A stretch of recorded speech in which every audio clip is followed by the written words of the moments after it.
Welcome to the Pikeville City Manager's Report. I'm Jill Fraley-Dotson, your host for today. As always, Philip Elswick, Pikeville City Manager, joins me, a time that we love to get together and talk about all the great things going on in and around the city of Pikeville. Good day. There's always a lot of things to talk about. Yeah, and it's been a while since we've sat down and really outlined a few of the things. Everybody has been so busy, but busy is good. That's right. Busy is really good.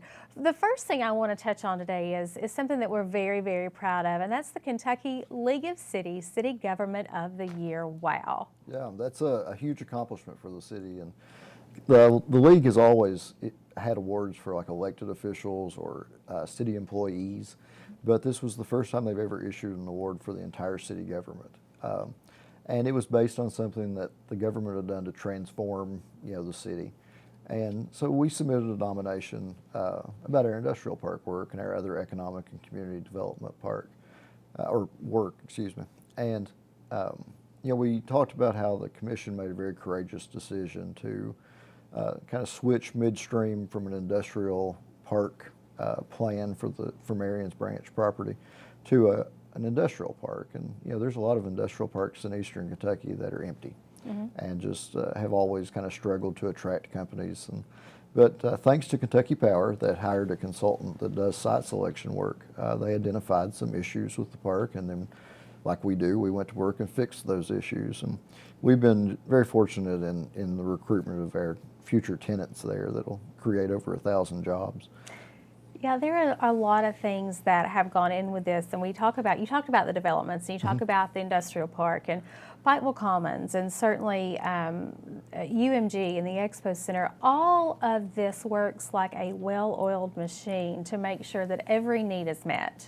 Right. Yeah, we said at the commission meeting the other day that none of this happened by accident. And the city for years, dating back to the 70s, maybe earlier than that, has done comprehensive planning on a routine basis about every 5 years. And it's time for us to do another one. But, we plan where we want to go in the next 5 years, and then we execute that plan. And it's been very successful for us. But, none of those things that have been done would not be possible without the employees of the city, the Expo, and UMG. And I think we have some of the most talented people working in our city that any city has. And the commission just wants to really thank those people for their work and their dedication and the talents that they bring to their jobs. And it begins with a beautiful city that's clean and well maintained and providing excellent services and providing quality of life. It's a great place to be, and this award is a recognition of that. Certainly, like you said, all starts with the people that are involved. That's right. We can't thank them enough.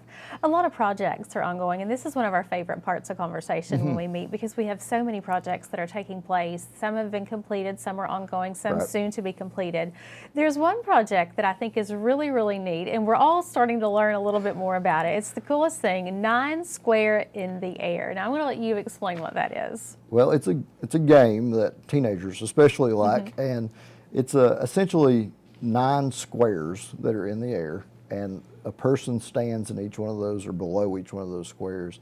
Then it's kind of like volleyball. They hit the ball back and forth to one another, and if it hits the ground in your square, you're out. And of course, the last person left wins. And it's really popular, and it's something that we were able to add to our park system at a very inexpensive cost, and just something we thought would add to the community. So that's near the extension office at the end of 3rd Street. At the playground and the park, or the pond boat ramp, excuse me. It's an interesting looking It is, game piece, and you think, what in the world is that? But as we tell the community more about what it is, I can envision a lot of school groups, maybe youth groups, or church organizations going and taking part in that. And it's just one more thing to get people out and get them moving instead of sitting sedentary all the time. Yeah, Pikeville's become a very active community with bikers and runners and things of that nature. So this is just an addition to that. As another way to stay active. Yeah, we're all going to try our hand at it at some point. It should be very interesting. We should film that. Something that we've been talking about are the water meters and the replacement of the old system with a new system to make it easier to read those meters. Let's talk a little bit about that. Well, these are the meters we've discussed in the past that are radio read meters, and it allows real-time data to come back to UMG and then ultimately to us that gives us a the meter reading for a residence, for instance, just by driving by and collecting that data. It doesn't really require any manual reading. And it also gives us data that if we have a leak or something of that nature, then we know that immediately and we can fix that. So it reduces water loss. And, that was a large project to undertake to replace several thousand meters in the city, but we're about 75% through that with great progress, no real problems, and we should be done with that hopefully in the next couple of months. We always have paving and striping projects going Absolutely, on in the fall or in the spring, what have you. Recently, we've experienced an enormous amount of rain that has caused some issues with the completion of those projects, but paving is going on now and striping will continue. Yeah, our paving started last week actually, and will continue through the fall. Replacing streets, repaving streets. And then, of course, we need to follow that with striping, and we hope to do that in a very logical sequence that happens right after one another. So, yeah, that will be going on throughout the city. And it just makes things safer with the striping on the roads, and you can see better. And you referenced the rain. It certainly helps in rainy conditions. It certainly does. Also, something that we're working to fix a lot of sidewalks. Some sidewalks have been in desperate need of repair. It's hard to get to all the sidewalks in the city, but sidewalk repair is something that's going on as well. Right. I don't know the actual distance of our sidewalks, but it has to be literally miles and miles.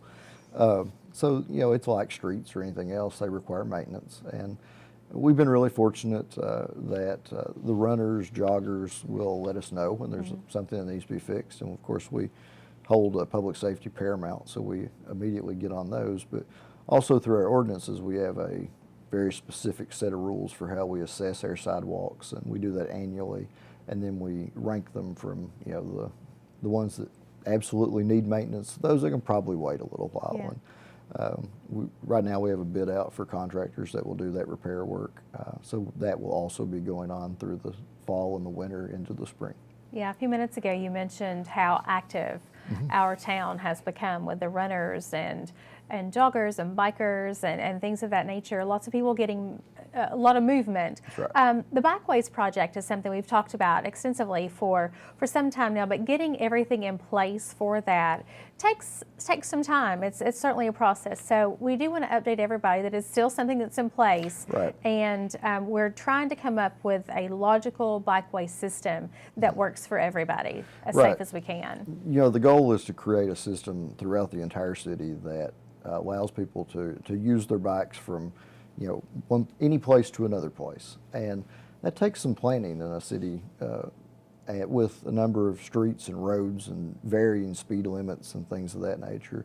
And as we've discussed in the past, we don't really have the width on our streets to have a dedicated bike lane. So there'll be a couple of things. There'll be a lot of signage that goes up to educate drivers that bikes will be on the road, or that this specific place could be a heavy number of bikes. And then striping as well to alert drivers and bikers as to what the safe conditions are. In addition to that, we're going to use the 7th Street pedestrian bridge that connects 7th Street over to the bypass. That's going to be part of our bikeway plan. And that's going to require some upgrades to that bridge, including replacing some of the decking that is damaged or older. And then replacing the railings on the sides to have a higher height. When you're sitting on a bike, you're a little higher, so you need a higher railing height to protect you. And then we're going to add lights to that bridge as well. And then we're doing the same thing with the Poly Bridge. The Poly Bridge was restored several years ago, and we're going to come back and add some lighting to that to make it even safer for pedestrians and bikes. Yeah, both those bridges you mentioned get a lot of foot traffic. They do, yeah. Especially with the walkers and the runners and things of that nature. So certainly adding the improvements to make it bike safe is something that everyone that is in the biking community certainly looks forward to. We're going to switch gears a little bit and talk about some of our industrial park tenants. I do want to mention InterBlue. They have been awarded a big grant for their building. Right. Yeah, InterBlue was awarded a $6 million grant through the Abandoned Minelands program, which is the same program that we use to construct the speculative building that Silver Liner is now going to occupy. So it'll be a similar size building, about 60,000 square feet, and will be the first phase of InterBlue's process. And Then in subsequent phases, they plan to add additional square footage and do more things around that building, and then ultimately have up to 1 million square feet under roof in the park. But that project is in design now and should be beginning construction, early fall this year, and hopefully, be constructed by this time next year. It's so interesting when you drive up on the Industrial Park Road, and if you were up there before everything started, just the vacant, beautiful piece of land that was there that was just awaiting the tenants to start. Right. And now with the building that Silverliner is going to occupy, getting walls and getting a roof and going to open pretty soon. Yep. And then the addition of Interblue, knowing that the walls are going to start going up there, it's really neat and interesting, and it's such a proud moment to see that land literally come to life. Right. It's been the commission's dream vision, so to speak, for some time that property be developed and provide jobs. And we're seeing that come out of the ground and that vision come to reality. And that's really exciting and, provides hope in a region that, has needed that for some time with a number of job losses.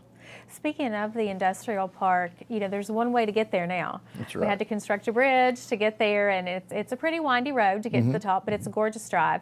Also used a lot by runners and walkers, but there has been a need for another road that would lead to the backside of it, and maybe not as curvy, if you will. Right. And that's being talked about now. Yeah, the existing road was essentially constructed from the road that the mining companies had used for years. And it's traditional for mining property, the configuration is, but it's fairly steep and curvy, like you say. And it's always good to have secondary access. With 1,000 people working on the hill, there may be a need at some point to get them off the hill quickly. So secondary access is always important. So this road will be a much shorter distance than the existing road. It'll be far less curvy. Probably no less steep because it's the same elevation difference, but its design is to tie into US 23 near the Shelbyana Post Office and then connect into the industrial park. And as a result of how it will come into the park, there's going to be other alterations we have to make to the roads there. But all in all, it's going to be a great addition to the park and provide better access. Yeah, you think about it when you say where it's going to be constructed from where the entrance is now, it really puts into perspective the enormity of the land space that is on that mountain. It really does. I mean, there's several miles between the current access and the future access, and you don't really feel that when you're on top of the mountain, but it's an enormous place. It is an enormous piece of property, and certainly loving myself when I drive up there to see, as I said, it come to life, and knowing that it's going to, like you said, eventually employ 1,000 people is really something to be proud of, especially with the work that's gone into it. Something else that we're really excited about is our broadband efforts, and we talk a lot about infrastructure and businesses that look to locate in Pikeville, but they have to have everything in place that their business is going to need, and certainly broadband is part of that. Right. This is a project we've talked about for a while, and Kentucky Wired project that the state's doing has delayed it several times. And we've issued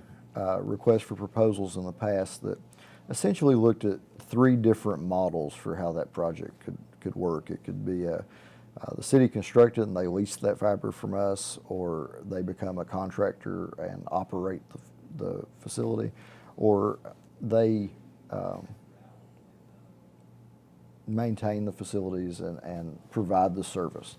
Well, we're looking at a new model now that would not rely on Kentucky Wired.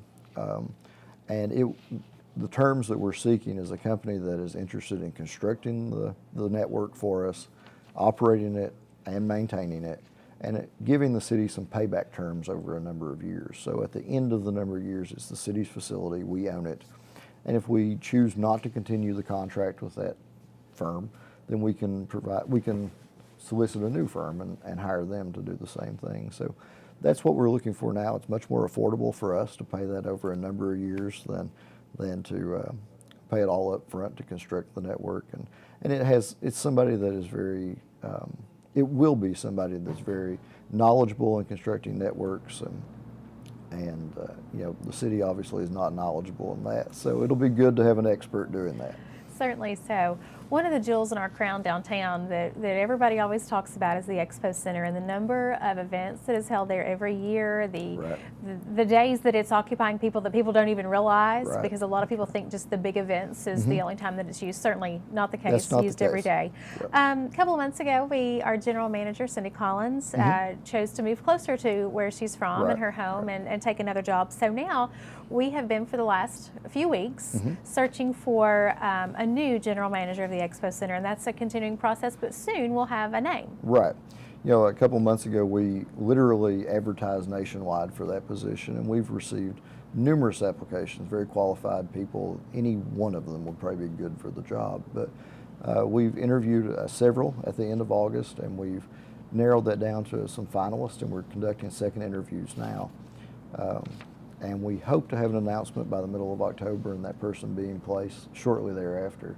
And in the interim, that doesn't mean the building's just sitting there. It's Larry Miller, who's been the director of operations, has been serving as the interim general manager. And Larry's been there for about 5 years and knows the building, knows the way it works and the process for the expo. So he's filled in that position, and he and the staff there have done an excellent job. They're continuing to book shows.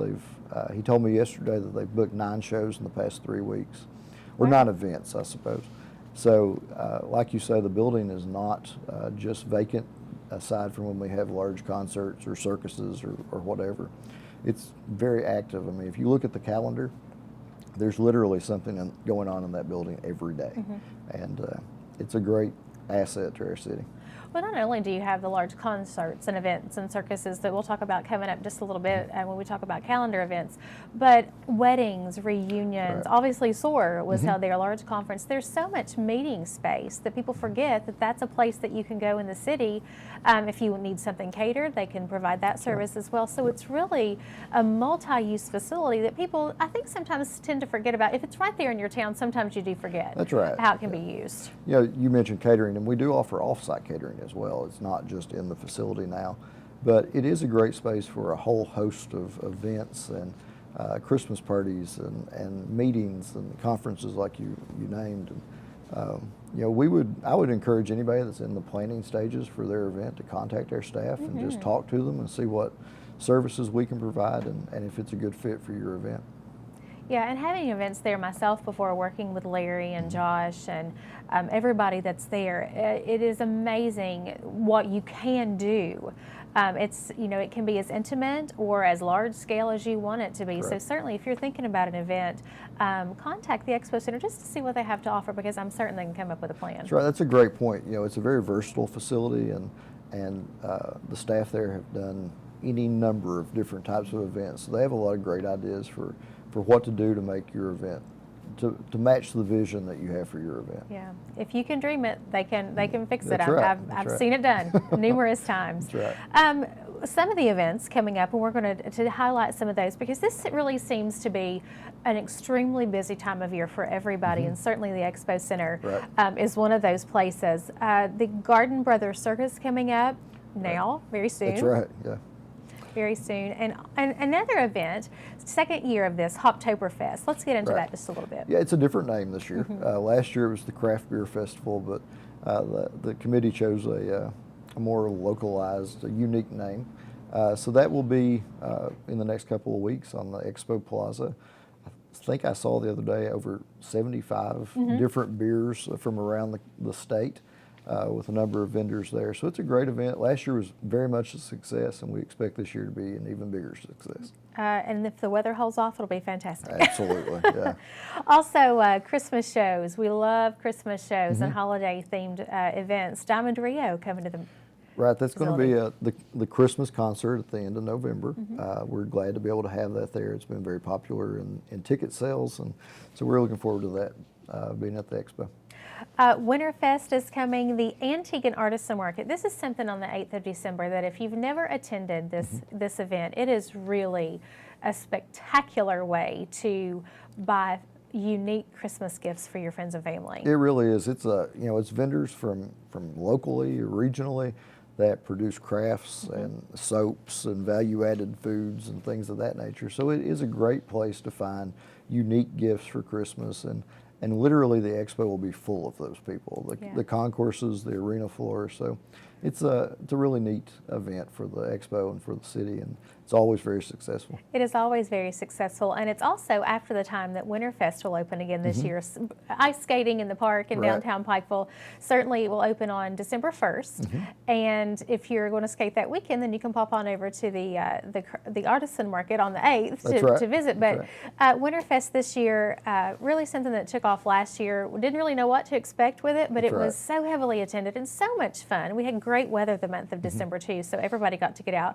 But this year, something new. It's going to be a lot bigger. Right, we've made some changes, and it'll be a much bigger ice rink this year. That, like you said, that was an extremely successful event, and we have been asked numerous times if we're doing that again, so we're happy to say that we are. It'll be here soon, and we have some ideas for how to make it different this year than last year, and better. Lessons learned from our first time, and so it'll be a great event again, and like you say, 75% bigger rink, so room for a whole lot more people. A lot more people, a lot more interesting ways to get around That's the ice, right. I'll say. The kids tend to do a whole lot better than the adults Yeah. did. I'll just say, being down there and watching it, the kids really have a knack for it.